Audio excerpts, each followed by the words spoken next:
What's up, everybody? Welcome back to the Behind the Reel podcast. I'm your host, John, and today we're going to be kicking off episode 22 of our second podcast season here.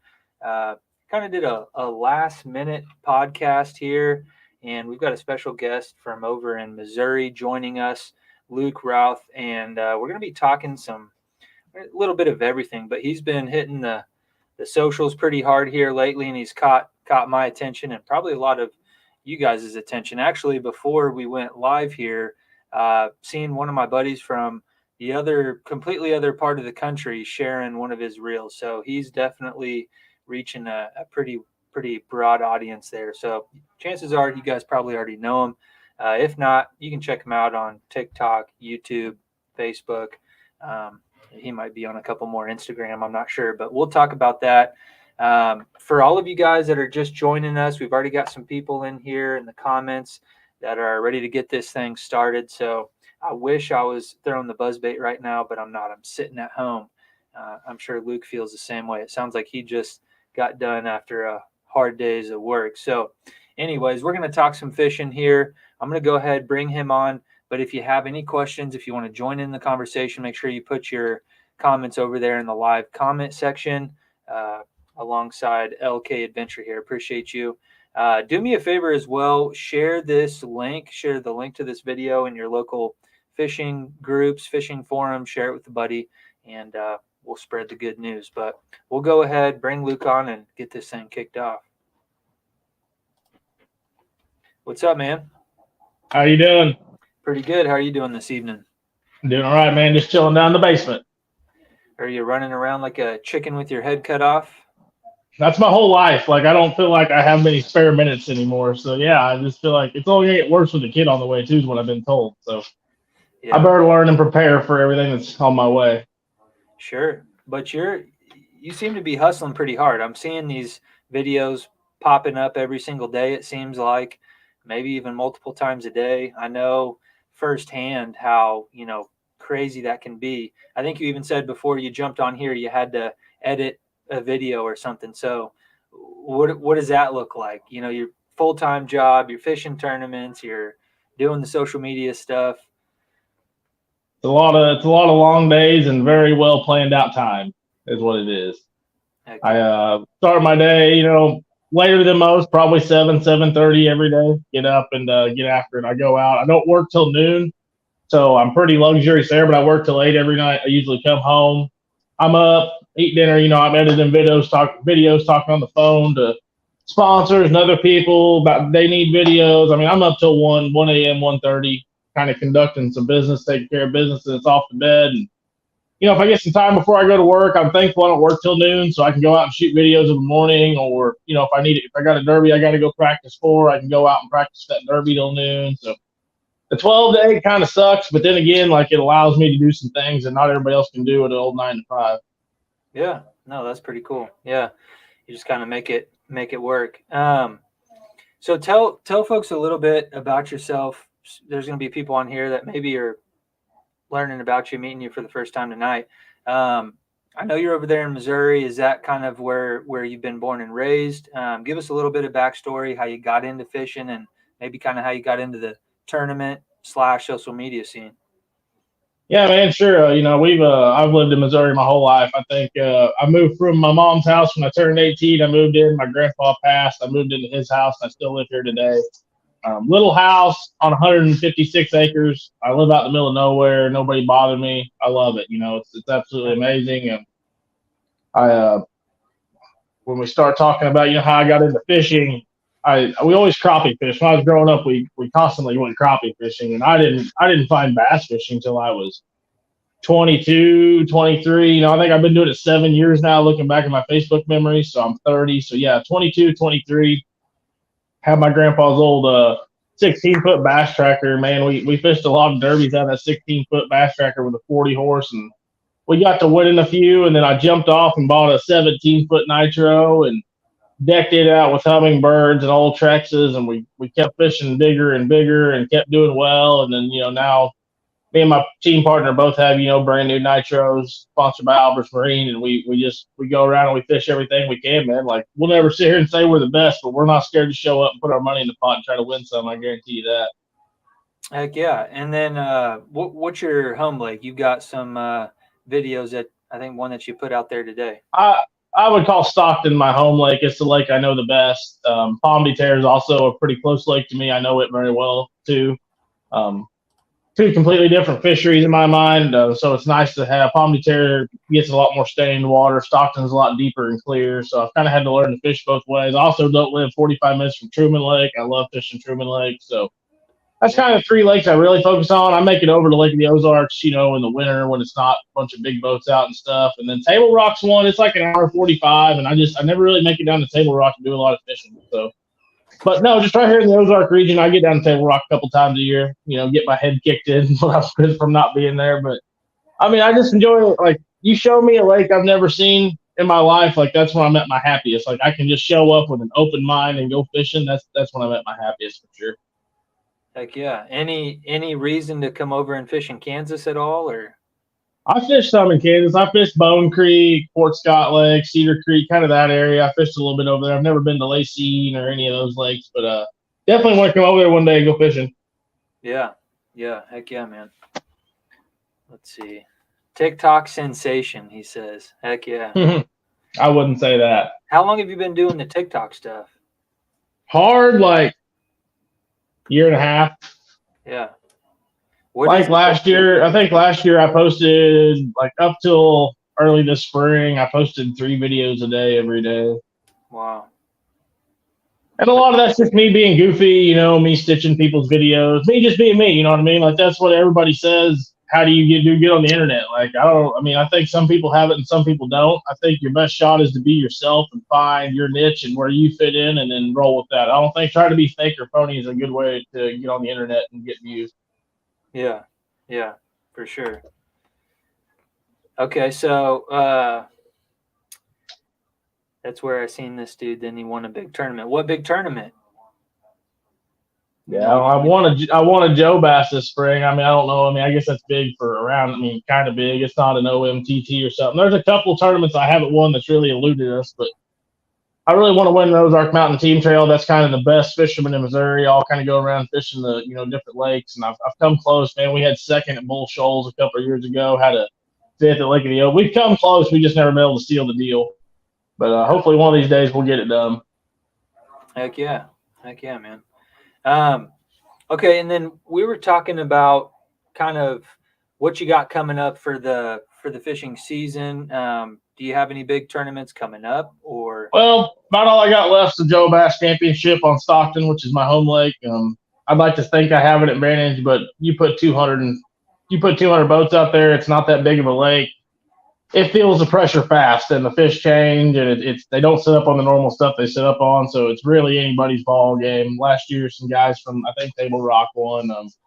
So, yeah, I'm always looking forward to that. I mean, I do have an advantage of some sort. I know the lake very, very well. I got like 1,000 waypoints on the lake, but then again, waypoints don't mean nothing when there's a bunch of people out graphing everything. So I'm looking forward to that. Then actually, we kind of took the fall off. It's normally championship season until like November, but this year with my baby coming the end of October, we decided not to qualify for some stuff because I don't want to be 3 hours away and get the phone call. It's time to leave. We can't fish anyway. So this year we kind of punted, and we'll just regroup and we'll be back next year. It's not a big deal in my mind. Wish I could be there and fish them, but life just got in the way this time.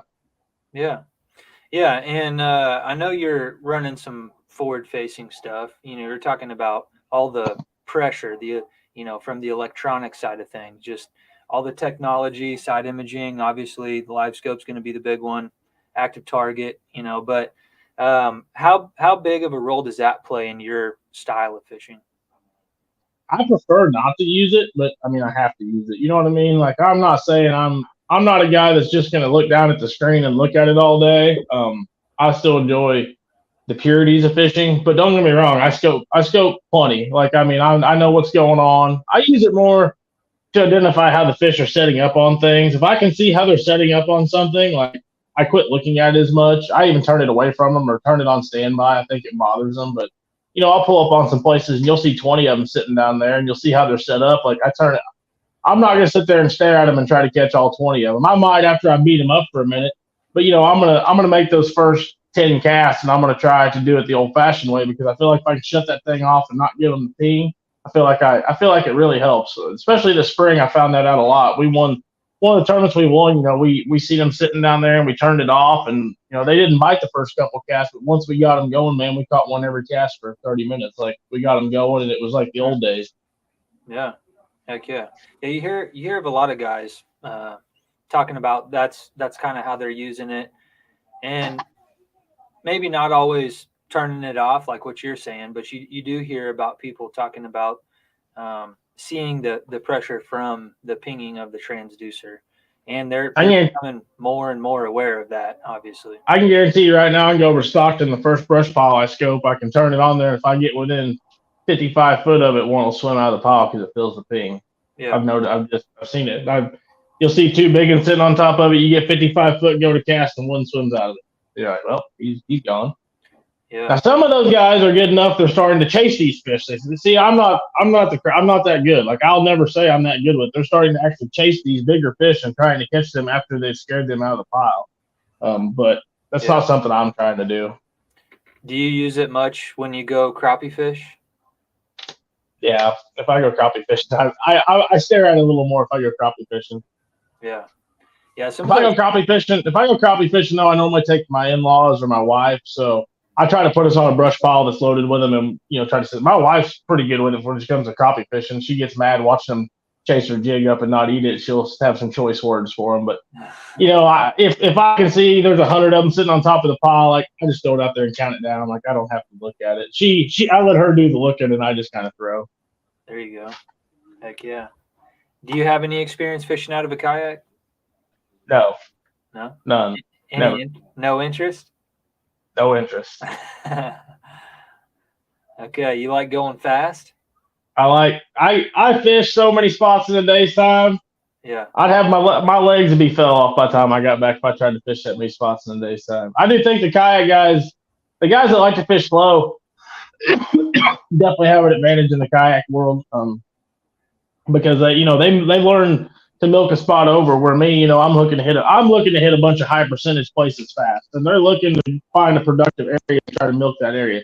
Two different mind frames, and I can fish like that, but that's more of a spring deal for me. Like I know they're moving up, like I got them coming to me, like I don't want to leave them. That's more of I'll slow down in the spring a little more, but this time of year, I know there's so many places on all these lakes that they get on. I feel like I'm just trying to pull up and either catch that one that's there and active, or I'm trying to find a small school of them I can catch 4 or 5 real fast out of. Like I'm just continuously on the run.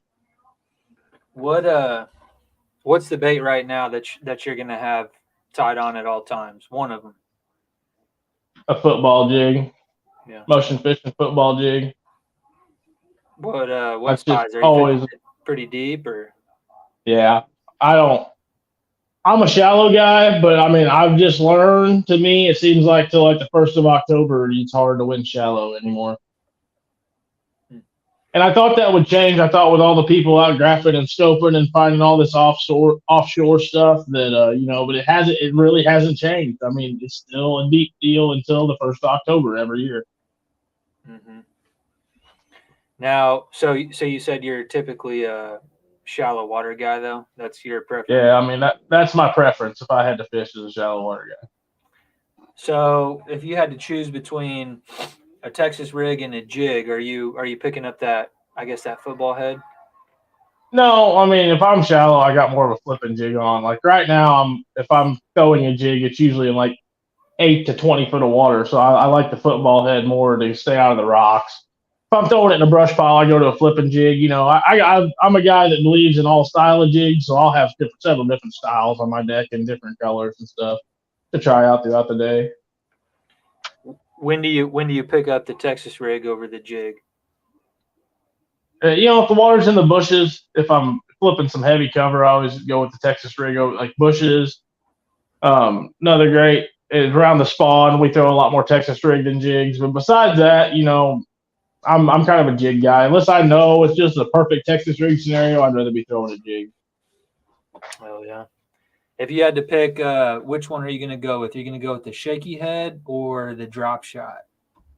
Neither, preferably. But I No. mean, if I had to pick one, I've heard how many fish the drop shot catches all summer, so I've tried to give in a little. I have one spinning rod, like it's my crappie rod, it's my bass rod, like it's just a spinning rod to me. And I've caught some fish on a drop shot.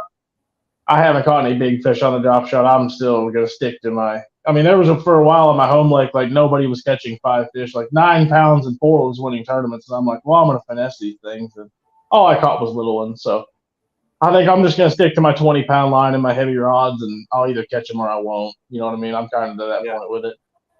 Yeah, that's kind of how I like to be. I mean, I'll throw a spinning rod. I'm not against it, but that kind of goes along with that reel that was shared. The guy lives in Connecticut, I think, who shared the reel.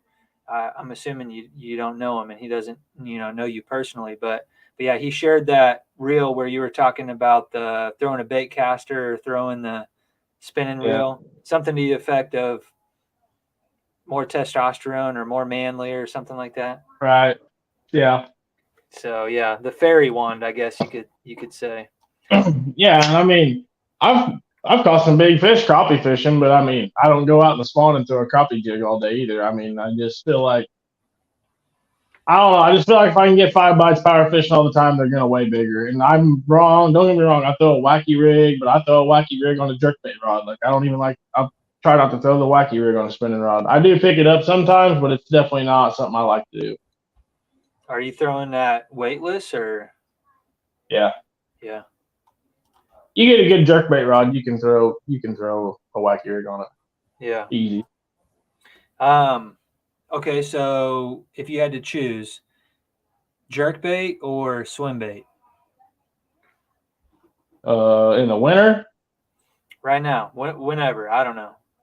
I'd probably throw swim bait right now over jerkbait. Seems like jerk bait's more of a year-round bait than it's ever been, especially with forward-facing Well, sonar. that's because of the forward facing sonar. I did a video about this a while back to saying I maybe a jerkbait has replacing the jig as the default best lure Yeah. because of forward facing sonar. Not near as many people are throwing a jig like they used to. Like I think the jig market's kind of dying out because you can't. I mean, you can see it on scope, but you can't see it on scope near as well. And then you got the fish are suspending around trees or suspending on top of brush. I do believe the jerkbait is probably the new best lure to bass fish with 12 months out of the year. Okay. And is that your favorite lure to fish with 12 months out of the year? No, I don't have any in my boat right now, but I just think I'm missing out doing that. I'm not gonna. I don't try to do it. Here before long, I might put them back in my boat, but right now I don't have a jerkbait one in my boat. Yeah, I mean, because that can still fit your power fishing, style. Oh, for sure. Yeah, you can see them sitting by a tree or on top of a pile, but I got to, I guess, and I've heard this from people, my mind's not near as open as it used to be. That's probably a bad deal, but like I got the ways I want to go try to catch them. I will know how they're set up, especially on certain lakes. Now, if I go to a brand new lake, I'm going to put everything in the boat because I'm going to have an open mind. But where I fish my home lakes a lot, like I know usually what does well. I know what lures do well. Like I'm going to go try to do that, and I'm probably going to do that come hell or high water. Yeah, and it can work against you for sure. Oh, it can work against you 100%. I'm not saying it's the best for everybody, but I mean, I'm stuck in that mind frame. Like when I show up, I'm trying to win. I don't want to catch 5 that weigh 10 pounds. I'm trying to catch a big Yeah. stringer every time I show up. Now, does that mindset, okay, so that mindset kind of reminds me of like big swim baits. Do you throw any big swim baits at all? I'm not a glide guy. I'm thinking about getting into it. If I buy some, the first ones I'm gonna buy. I told myself if I do it, I'm gonna buy the best of the best. So I'll buy some clutch glide baits. All the looking around I've done, clutch seems to have the best glide bait on the market. So I will, if I buy one, it'll be a clutch glide bait, and I will learn with a clutch. And there's more swim baits out there than just glide baits too. Get you a big I wave throw, bait or a big crank down. yeah, I throw plenty of soft body swim baits, but the hard bodies is something I never got into. Yeah, heck yeah. Yeah, you ought to give it a shot one of these days. I've never thrown a clutch, but I've heard good things about them. I know the I guys feel over like at Temptation Tackle, anyways, and um, they're kind of linked up with them. So I've got some of their soft baits, the Clutch Temptation soft baits, but that darter. I feel like a guy's got enough money wrapped up in the bass fishing. For me, it's hard to spend $250 on one swim bait, but I mean, I'm gonna have to do it sometime. And if I buy one, it would be the darter. Yeah, that's the one that seems to have all the craze around it, anyways. Yeah, you can't hardly get one of the damn things. Yeah. So shallow or deep? You're going shallow. What about color? Do you have a favorite color to throw like on soft plastics? Green pumpkin. I mean, I'm pretty plain Jane. I'm not a big color guy when it comes to my plastics. Yeah. I got a few specialty ones I like for like the back of my buzz baits and stuff, but nothing real fancy. And you talked a little bit about like a spinner bait. Are you taking the spinner bait over the chatter bait, or what would you go with between those two? I definitely throw a chatterbait more, but I think they both have their own. I think they're both situational baits. Yeah. When are you throwing the spinner bait? If I'm fishing one, I got the other tied on. If that makes sense. Like I'm not throwing one without having the other one around. Okay, that makes sense. Chatterbait to me is a dirtier water deal. Don't get me wrong. I've caught fish on chatterbaits in clean water, but I've had a lot more luck in a little cleaner water, burning that spinnerbait, catching some fish on wind, or this year I got into throwing some of the big 1 ounce stuff with some big Colorados and got on some dirty water. So I mean, I'm still always playing around. I'm always learning every time I go. I think there's a lot of old tricks these old guys know that are starting to come back around, and I've been lucky enough to know a few of those. I think it's really benefited me this spring knowing some of that stuff. How much does, I don't know, I guess it comes back to pressure, but and you talking about some of these older tricks starting to come full circle, like the spinnerbait. A lot of people stop fishing the spinnerbait, or at least stop talking about the spinnerbait. That was one of those things you're starting to hear people talk about again. Pressure, like just throwing something completely different than what people are seeing. How much do you try to incorporate new stuff into your rotation? I mean, I always think about, like, this sounds weird, but I always think about what the majority of the field's going to go do. If we go to Lake of the Ozarks in March, like 95% of the field is going to be throwing a jerk bait at something, and maybe the partner behind them is dragging a jig. Like, if you can get 5 bites on that big spinner bait, and actually this is the one I was throwing a lot this spring. It's got a big number 7 willow on it, white and chartreuse. Like if you can get 5 bites on this, they're gonna be big ones. Now the problem is getting 5 bites on it. You gotta have enough material, and I don't that lake, I don't know it good enough. I'm learning the lake every time I go. There's so many docks that, like, the good guys over there, they'll pull in a creek and there's 2 docks to fish, and they know the 2 docks to fish. And if you don't know those 2 docks, you're really behind the game. That's not an open water lake. It's really a dock deal. So it takes a long time to figure out what docks are the docks to go hit. Yeah. Yeah, for sure. What, let's see. I think I had a couple more. Clear water. Did you say, do you have a preference? You said you kind of fish both, clear water versus dirty water. Don't bother me. I got ways I like to fish them both. Whatever the lake presents me, wherever they're biting the best at, I'll fish it. I'm not always running to the dirty water or always fishing the clean water. I'll try to figure out where they're biting best and fish right there. Yeah, heck yeah. And then let's see. I got one more on here. That, are you going? And I don't know. Maybe you already answered this, but if you had to pick, if you had to choose between one 10-pound bass or a 30-pound 5-fish limit, what excites you more? The 30 pounds 5, probably. Yeah. I don't know. I feel like where I live, I would be extremely lucky to ever catch a 10-pounder, but I do feel like 30 pounds is attainable on a couple lakes around here, especially certain times of year. Maybe that's getting less and less. I know at Palm Beach, my local lake, back in the day, there was a 33, I think, pound stringer caught. Wow. So the fish are in there to do it, but that was in like the 80s or 90s. That was when the A-rig first came out. They caught 33 pounds on an element. And I've had 24.90, which is still a long way from 30. But, I had 3 6-pounders, so I needed, the possibility was there. And I think I knew a buddy Brock Rinkenmeyer, he fishes professionally on Palm de Terre on his scales in February. One time he had 29-12. Wow. He was so close. He said he fished till dark trying to catch one more, and he never could pull it out. That's crazy. Yeah, I mean, yeah, 30 pounds. That's. I guess you guys got a little bit bigger fish over there in Missouri, but yeah, 30 pounds would be pretty incredible.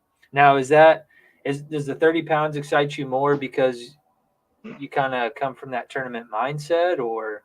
Yeah, probably somebody that probably just enjoyed going out and fishing more would probably rather catch a 10-pounder. And I don't get me wrong, I want to catch a 10-pounder, but I don't think I have that possibility unless I go to Texas or Florida or something like that. Well, I got a buddy that caught a 9-something out of Table Rock. How long ago was that? A couple years ago.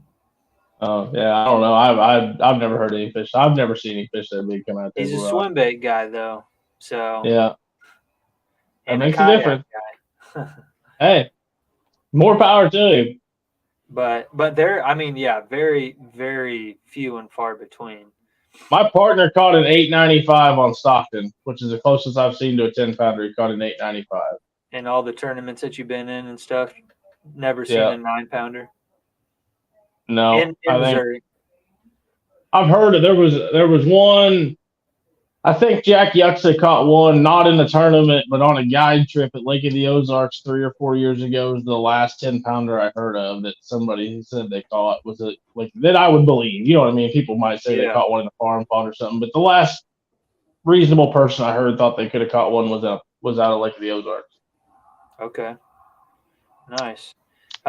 If you had one place, like I guess on your bucket list that you could go fish, where would that be? Man, I don't know. I've always wanted to get down to, I've heard Falcon's not as good. Somewhere in Texas that's got big fish. I really don't care what lake. I've always wanted to fish Rayburn. I've never got to fish Rayburn, but it looks like it's kind of going downhill with all the tournament pressure on it. I think you'd almost have to go north. You'd have to go to Cayuga or up to the St. Lawrence, somewhere up there where the weather's always nice and the fish are biting when it's warm outside. You wouldn't go to Ivy? Man, Ivy's over. I think Ivy's overdone. There's still fish biting there, but I'm not a guy that likes to be around other boats. So me being out there, I wouldn't want to see that many people at a day's time. That's why I don't like fishing the Bash. There's just too many boats. Like, it's cool to think that you have the chance to win $100,000, but when you put all those boats out there, I'm over it in like 10 minutes. I'm like, this is ridiculous. Yeah, we've had a couple guys on here that won that $100,000 check. We had more power to them. Oliver Nye, he won it one year, and then Brennan Banks, you may know him. He's a Missouri guy, and he won it one year too. Yeah, definitely both big swim bait guys. I think they both won the fall tournament. Yeah, I think you're right. I mean, that's definitely those guys got something dialed in that time of year. And like I said, more power. I do not enjoy fishing that many, but you can't turn the corner, go around a dock without there being a boat, and that's just not enjoyable to me. Yeah, I mean, there's 3,000 or 4,000 or more boats, I think around 2,000 boats. Yeah, it's crazy. That's crazy. Yeah, I don't know that I would really enjoy that either. That would be. It sounds fun. The prize sounds fun until you get out there. And I don't know. I really don't enjoy fishing around people that much. Like, I want to be by myself. Now if I'm around my home lake and we're pretty familiar with everybody that fishes our tournament, so we can all share water pretty well. Like, we know he's going here, like he's gonna sit there, like it's no big deal. But when you're just around a bunch of random people jockeying to fish stretches of docks or stretches of brush, whatever, like, no, it's no fun. Just wait your turn. Yeah, I don't like that. Okay, we got another one from Shannon here. How do you feel about all the tournament pressure on these big lakes, and what do you think is a solution to limiting tournaments? Well, I'll say it any day of the week. We got to limit the tournaments. And I'm a tournament guy. There's too many damn tournaments. Yeah. I don't think it's a limit. I think it's a consolidation. And I know everybody's got bass clubs, but there's 50 bass clubs in each slate. You know what I mean? Like, there's too many. There should be a big derby on Saturday, and we could all fish for some real big money. Like we all show up, we're gonna fish Saturday, we're gonna take Sunday off. You know what I mean? Like, and that's if the bigger trails like AIA or Joe Bass, like we're gonna show up and we're all the clubs, we're all gonna fish. And I think that's the only way to limit it. I think that, like the people, I don't know anything, but the highway patrol that gives out the regattas for all these lakes, like they got to do a better job of saying that's too much. No, you're not. Like they got to do a better job of that. And I think until those procedures are in place, like it's kind of like the Wild Wild West. Like I looked at the regatta permit for Lake of the Ozarks this weekend. It's absolutely ridiculous, and it's August. Imagine what it's like, during peak times, like the spawn or the fall. Like it's just there'll be 3 tournaments out of PB2 in one day. Like that's 3 separate tournaments. And I think we're best if we're going to put that kind of pressure on the lake, let's pour on them for one day and then let's give them a whole day to rest. Like let's give them Sunday. That's the fishing day. We don't mess with them on Sunday. Like we just let them be. Now, and that would give everybody more time. You know what I mean? We would all spend less money. We would get to fish for more money and we would have more time. Do you think they're afraid if they turn away these permits, they're losing money? Do you think it's a money thing? Because I think I don't know, but in my mind, I think it's just an ignorance thing on the highway patrol. I don't think they really know what's going on. I think they're just like, oh, all these people want these permits and they give it to them. I think if they really sat down and looked at the problems, like I hear it all the time, like the fishing ain't what it was 10 years ago. And that's true. Like, even with live scope and stuff, like the fishing is getting worse. Everybody can see it all the time, except for like the only lake that's been good all summer has been Lake of the Ozarks, and most of that's been at nighttime. Besides that, every other lake has been super tough in my area all single year, and I can only contribute to one thing: that's pressure. And I know the environment changes and things happen, but in my mind, I can't go. Like I said, I don't go to work till noon. I'll roll out on the Tuesday just to kind of see what's going on. There's half the boat ramps full and it's 9 a.m. Like, there's that many people out just fishing, boating, jet skiing, being out on the water, which is great to see. But at a point in time, we got to limit it or else our lakes are going to get overran and there's not going to be no fishing for anybody to do. Yeah, I would imagine that, the Department of Wildlife is aware of, all the pressure and they're doing the studies. I mean, I had the Kansas Department of Wildlife Fisheries. I guess he wasn't a biologist, but he was a head of like the fisheries division, and they've done a bunch of studies, and they don't feel like the fishing pressure is really hurting the populations. Is it that these fish are just getting harder to catch, or is it that the health of the fishery is declining? Because those are 2 different things. I mean, there for a while, I was getting worried about my home lake. Like, I mean, I thought the overall health was going away. Like, beat up fish, skinny fish, like, you know what I mean? Like, they don't look good. The fish don't look good. Yeah. Recently, I've been catching, they look better, they're healthy. Like, I've started to become less worried that maybe it's a fisherman problem and not a fish problem. I mean, I was thinking they were all dying or something. Yeah. Because nobody's catching 5 fish, and I fished against some great guys in the summertime. Summertime's not my time. I'm lucky. If I can get the check line and hold my own, like, I'm happy. But some of these guys are absolute summertime studs, and they're not even catching limits. They've won, like Chris Macy and Tim Lawyer have won more Joe Basses in June, July, and August on Stockton Lake than anybody has ever won anything, and they haven't brought in a limit in June, July, or August. Like, that's a little bit concerning to me that they can't go catch fish. For sure. For sure. And they've done that every year the past 7 to 10 years. Like their brothers, Jeremy did it before them. Like Jeremy hadn't showed up, but I would have wished he would have. I mean, I just wish he would have caught a big bag and be like, okay, it still can be done. You know what I mean? Like nobody's doing it. So what's the problem?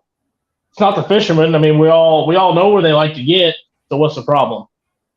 Yeah. Yeah. Yeah. No, I hear you. Okay, so we talked a little bit about kind of your approach for this upcoming fall season, and you immediately went to junk fishing. Why don't you tell us a little bit about your approach and what junk fishing means to you, maybe some of your go-to baits and that sort of thing? Junk fishing to me means I might be fishing in a foot of water that I might be fishing in 25 foot of water. You know what I mean? Yeah. That's my favorite thing. I think it's rough on a lot of people because they can't get dialed into something. And I think it's hard to do if you don't have like, a lot of team tournaments. If your partner's not bought in, like you gotta have a lot of rods, you gotta have a lot of things tied on, you gotta be willing to change at the drop of a hat. Like if I'm fishing solo, it doesn't bother me a bit. Like I'll run around and do all sorts of different stuff. But I talk about junk fishing, but I'm gonna keep, some simple lures, stuff I know fish eat, stuff that's still power fishing, but a little finessier, trying to get those fish to bite. Like my number one fall base probably a swim jig. Like I love throwing a swim jig. It's not talked about here in Missouri a lot. I do some videos about a swim jig. I absolutely love throwing a white swim jig in the fall because not a lot of other people, everybody's throwing spinner baits, chatter baits. I'll come behind you with a swim jig. Like that's just my thing. I like to go do that. You got to know the right areas to go do that. They don't bite it everywhere, but they do bite it very, very well when you get around. There's some old crankbaits that I can't bring up, but like there's some old smaller crankbaits, some made out of wood that work really, really well. I think the fall is kind of the time, you got to show them something they ain't seen in a while because they've seen a lot of lures by now. I like to show them something a little smaller, a little faster, a little finessier, but still in my power fishing ways. I think that plays out for me a lot. Heck yeah. Do you get into, like, for whatever reason, one that just popped into my head is like on a chatterbait. Do you ever get into the little micro chatterbait or whatever they call it? I've played around with it.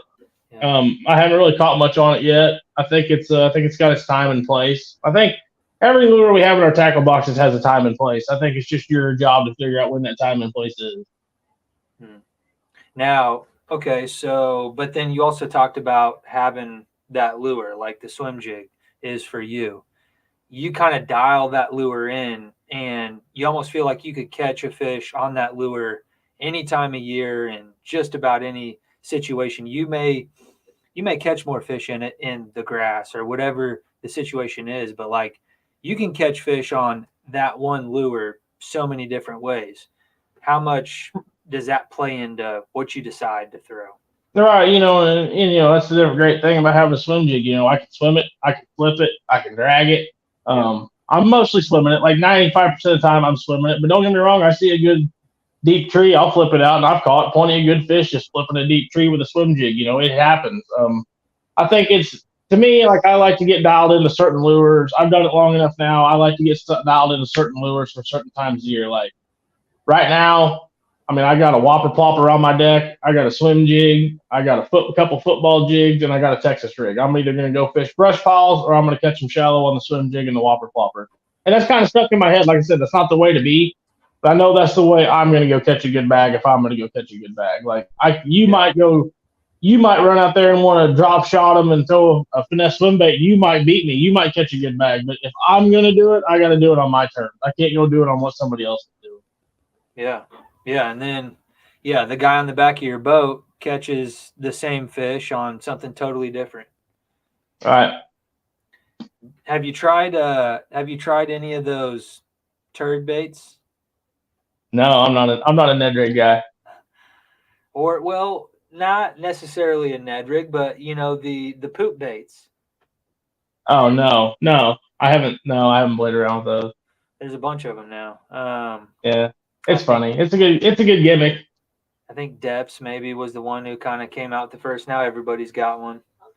Right. What do you think about that? Like I was somewhat outspoken about one of these new baits that came out at ICAST, and won an award, and it was just a ripoff of another bait. So, what do you think about that? Obviously, all these companies are going to have different variations. I don't know. Just what are your thoughts on that? I feel like you got to modify it in some way, shape, or form. Like you can't just copy and paste. Like that's pretty screwed up. Like.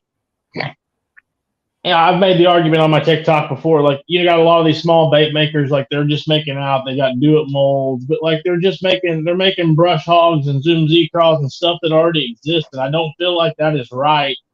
That they're piggy. Even what little are they going to take out Zoom? Absolutely not. But they're piggybacking off the bait success, knowing it's already going to be successful. Like and I understand it would take some financial commitment to come up with their own designs and stuff. And listen here, like. I don't know how many more designs we got in the bass fishing industry, but like we're running out of them. There's only so much stuff that's going to catch fish forever. So what's that lead to do? People to copycat people, because if you want that style of bait, you're going to have to steal something off of everybody's bait. You can't just make it's not going to be original. It's hard. I've made an original bait, and it's hard to make an original bait anymore. You want to talk about that? Yeah, we designed some baits for motion fishing, a beaver and a creature bait, and we tried to steer away. Like we didn't want to look like a brush hog. We didn't want to look like anything that anybody had.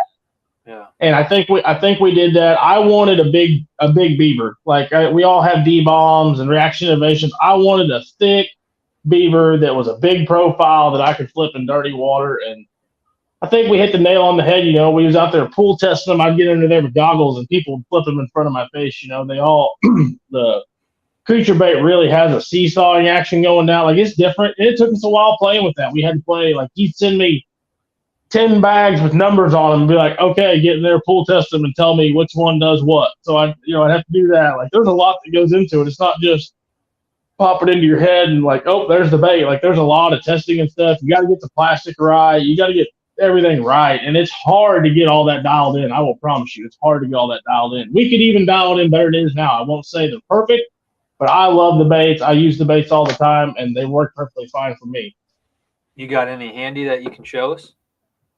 Oh, I think they're all out in my boat.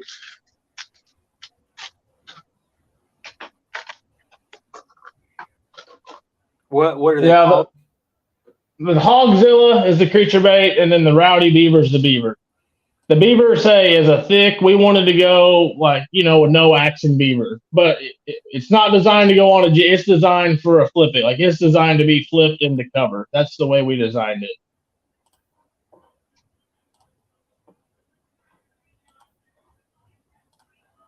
Is that it? Yeah, that's it right there. So that's the Hogzilla. That's the Hogzilla. And what's let's see, you got the Secret. Is that your color?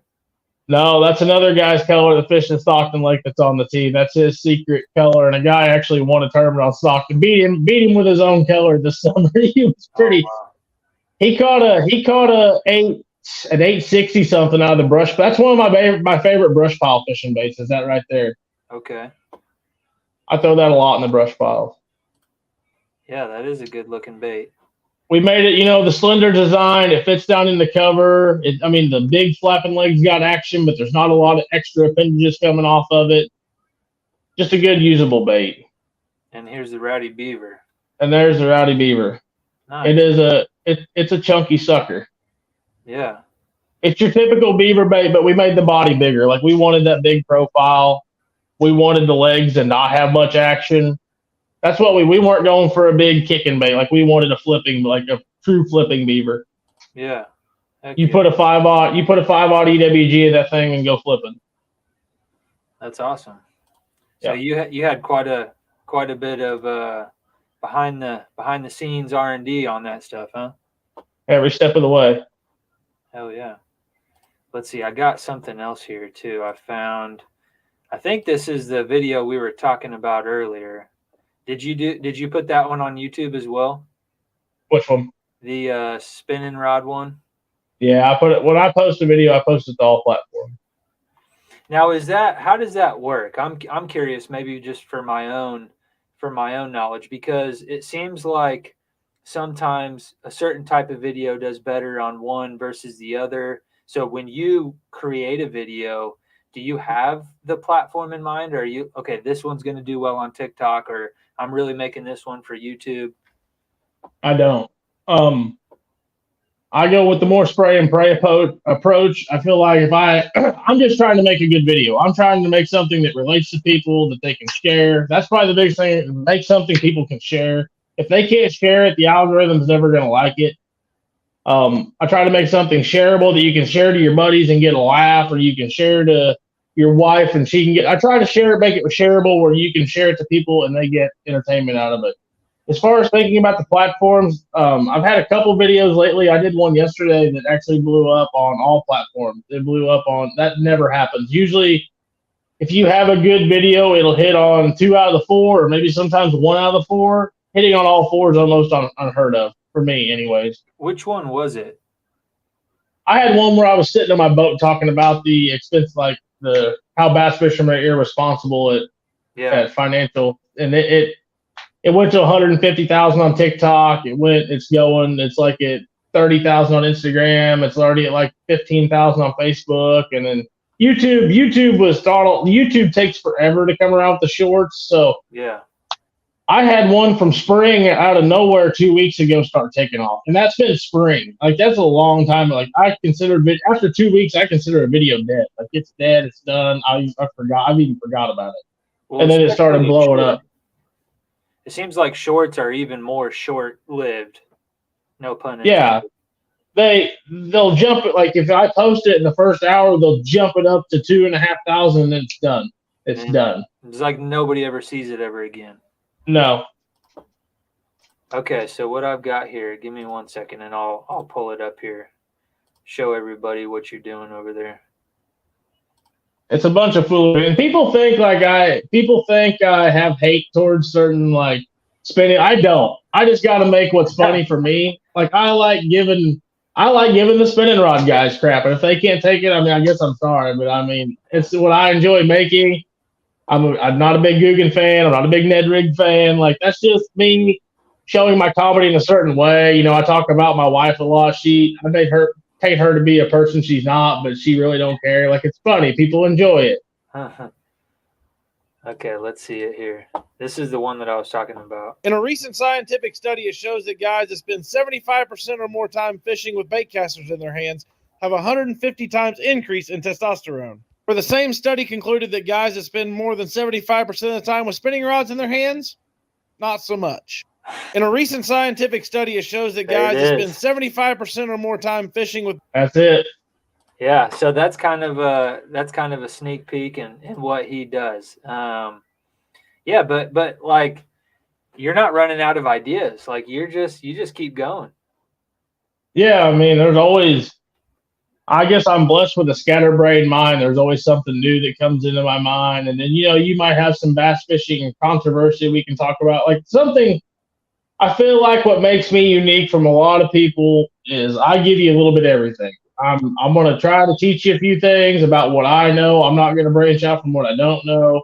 I'm going to make you laugh. I'm going to give you some informative stuff about what's going on in the fishing industry. I'm going to keep you up to date on a lot of tournament stuff. Like I cover a lot of stuff in my content. I'm not based on one thing. Like I don't just want to teach. I don't just want to do funny. I would prefer to, if I had to just do one video, it'd be funny video.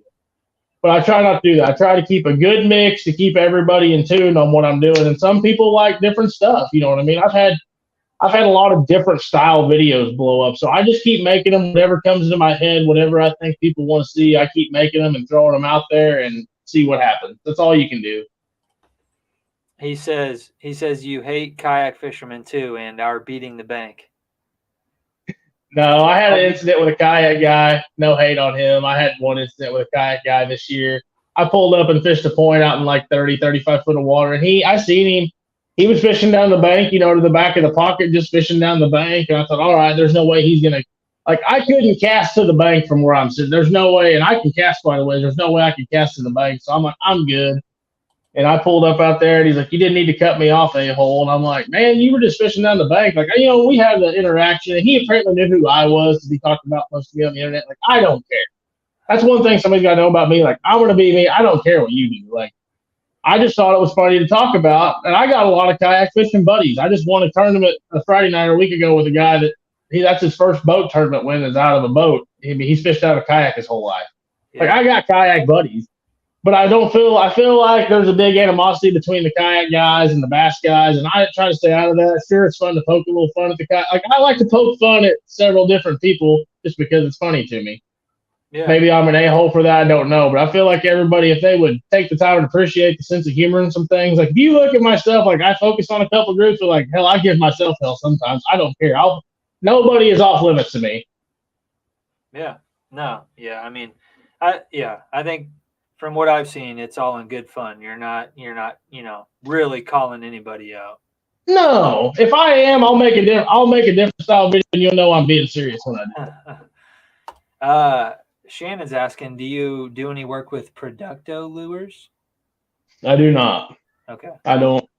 I've heard about them through Craig Johnson on TikTok. It's the only reason I even really know they're a thing. I seen the guy at iCast. Besides that, never really seen it. Yeah, I don't even know what that is, to be quite honest. It's a lure brand. There's a lot of small lure brands out there, like Jawtech's one I support pretty heavy. I like Jawtech stuff.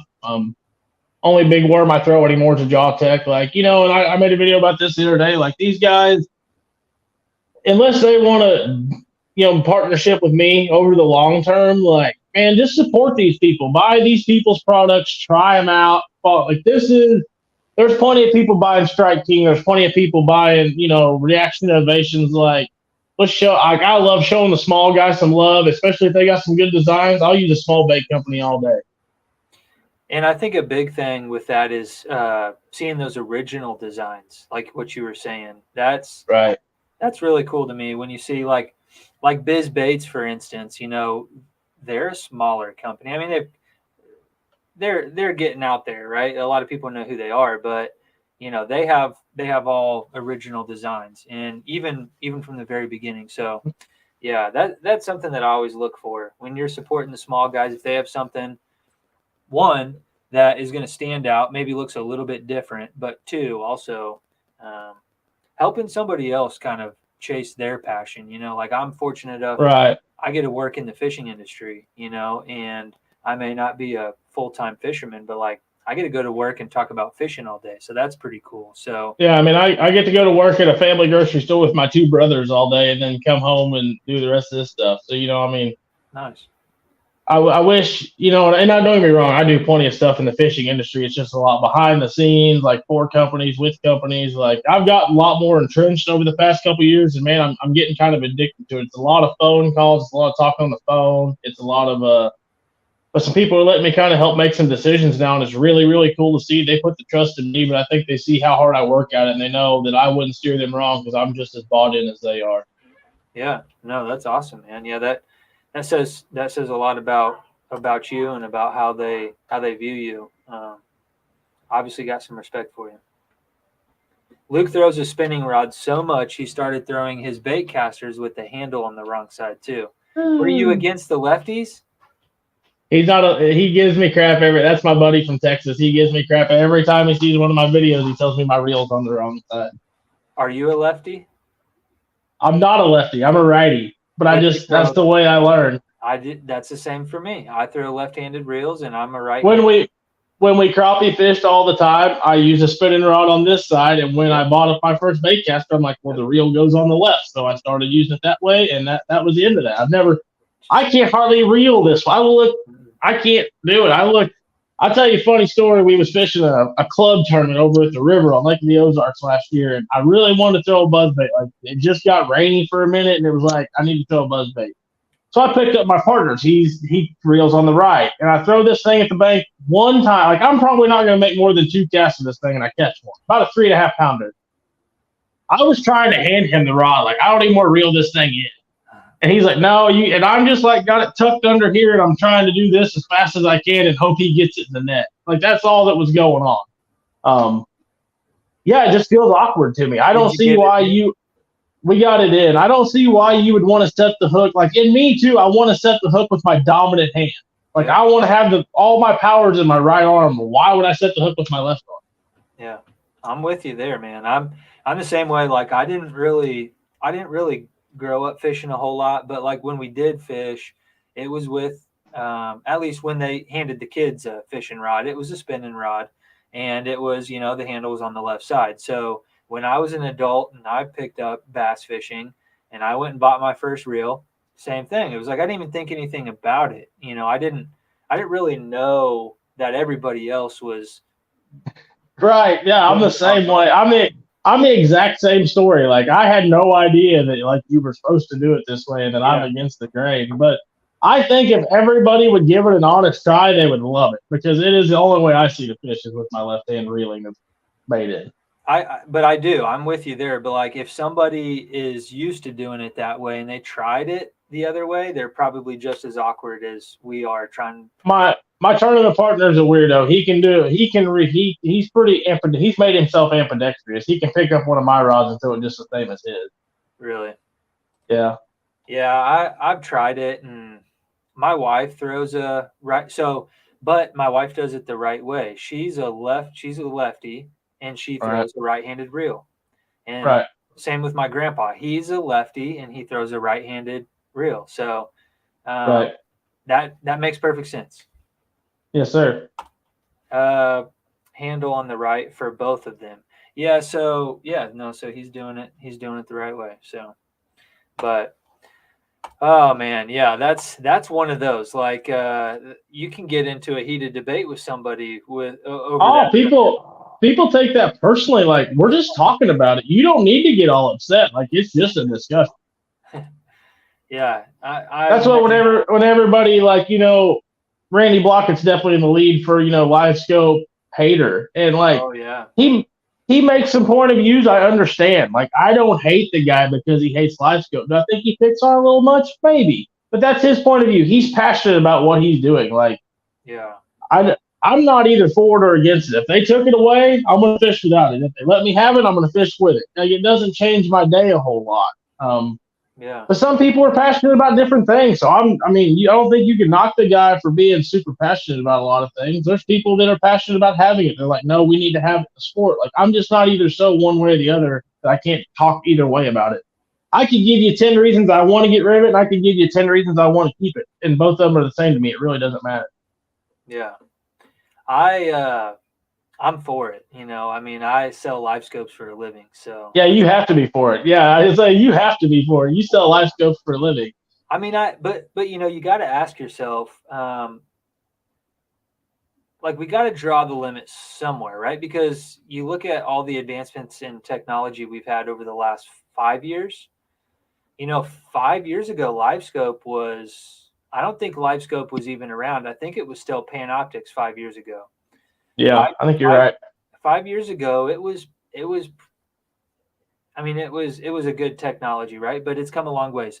My thing is, I really, if I was a marine electronics manufacturer, I would be looking into finding a way to incorporate a VR headset.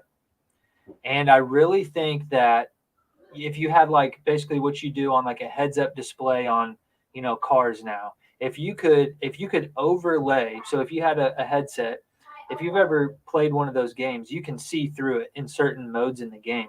If you could see through your VR headset, and everything, instead of displaying on a screen, a head unit displayed here, one, it would be awesome for safety, for navigating a lake. You could see, like where your shallow water depths are showing up in red. You could see all of your hazards and stuff while you're running down the lake. But then like you're up at the front deck of the boat and you're cast into this brush pile that all you got to do is look into the water. And like I think that's achievable.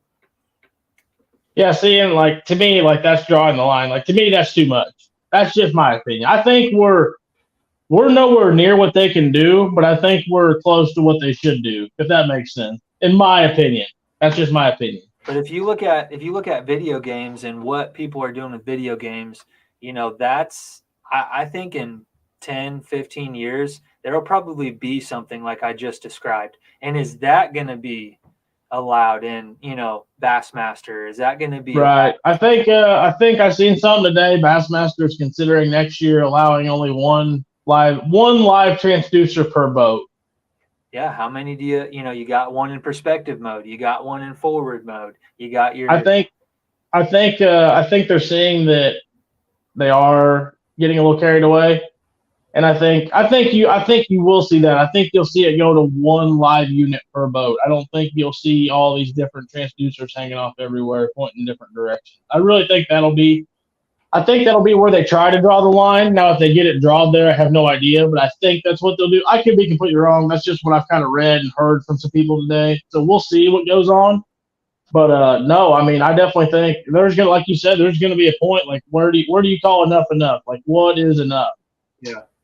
Yeah, and just to go back to, like, I don't think we're there yet. I don't think we need to like cut off live scope, but there may be a point in time where we got to say, okay, Garmin's a really great sponsor, Lowrance is a really great sponsor, Humminbird, They put up a lot of dollars. They do a lot for the sport, but maybe they'll have to draw a line. I think I'll definitely say it this way. I think there's some pros now that's careers have been made off live scope.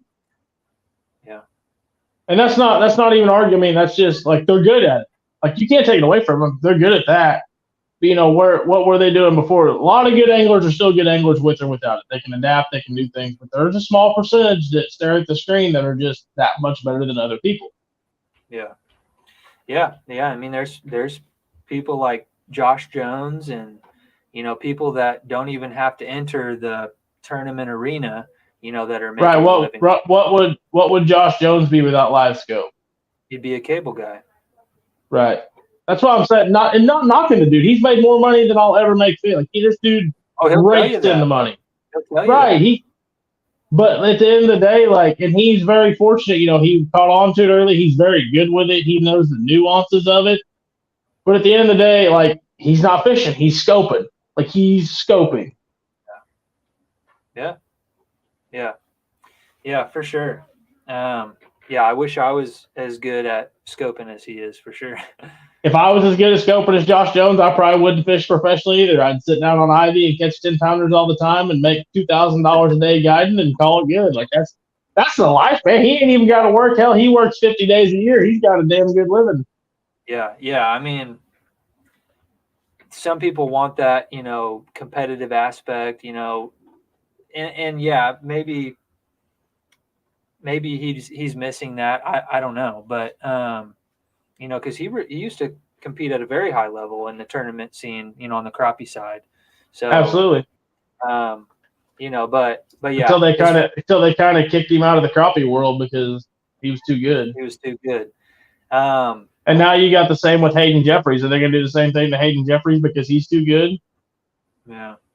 I got a buddy up here, Matthew Rogers. Matthew Rogers was the best crappie fisherman for 2 or 3 years. Nobody could beat him. I mean, what point do you got to say people just need to get better and not kick people away? I want to see all these guys going head to head. I want to see Matt Rogers, Hayden Jeffries, Josh Jones. I want to see them all crappie fishing against each other. If I'm going to watch crappie fishing, that's what I want to watch.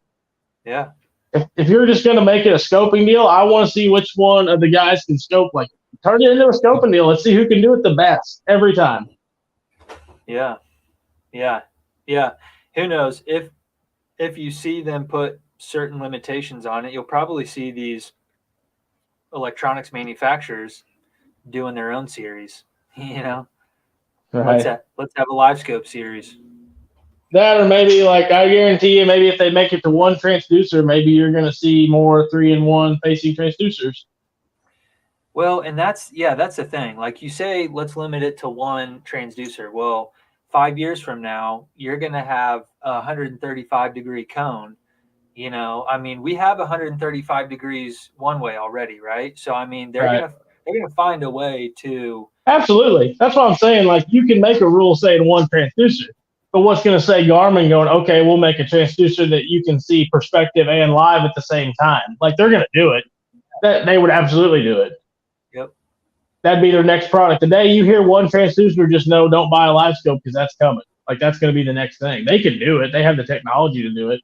Why do you think they string us along every year, every 2 years with the new, there was the 32, then the 30. There was the original Panoptix, then the 32, then the 34. Next year it'll be a 36. I mean, it's just they're going to keep going. They're going to keep improving on what they've already improved upon. Yep. There's too much money in it for them to not. Because how many people, like you said, and even the past 3 years, I can't go into any lake. I see 10 rigs with a 20 horse that's got a 12-inch live scope mounted up front. Everybody, the people that are hating on it, a lot of people have a live scope. Kayakers have live scope. I mean, all of them. All of them. Everybody has live scope. If you're going to competitively fish, you're putting yourself so far behind not to have one. It's ridiculous.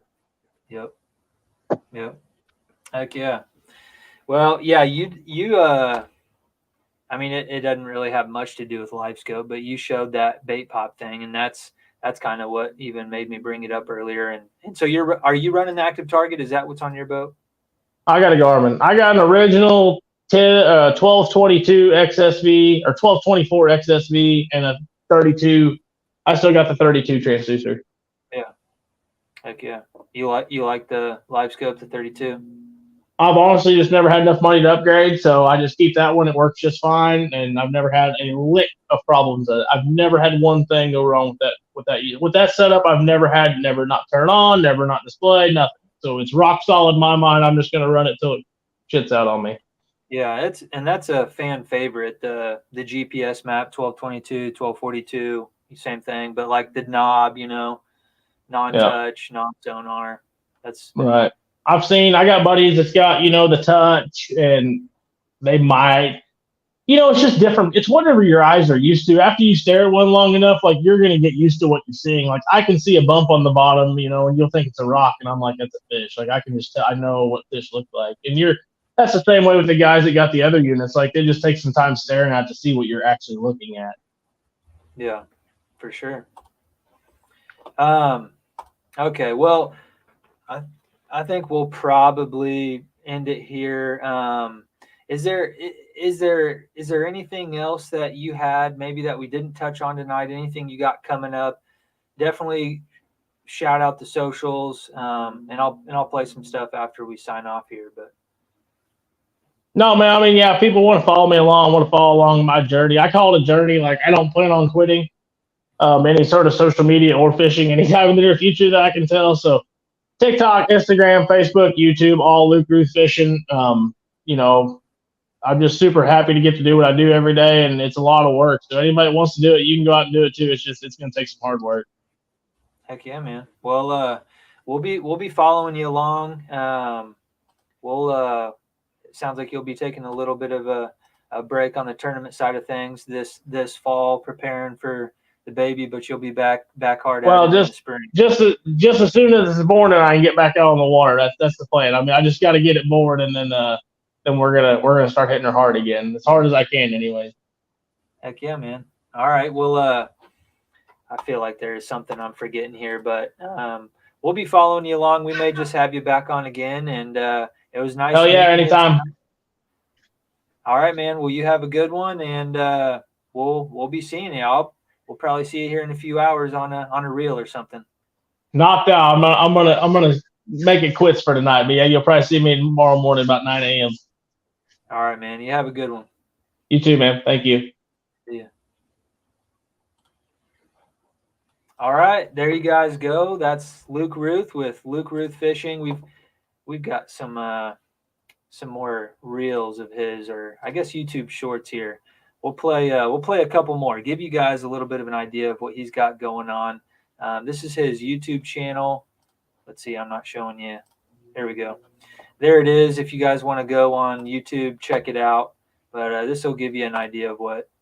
I got off work early today. My old lady gave me a honey-do list. She stated she thought the grass was getting too tall and I need to mow it. Said I need to pick up the buckets and stuff the wind blew around the yard and take these pallets somewhere. She was tired of looking at them. And I did what any respectable man would do.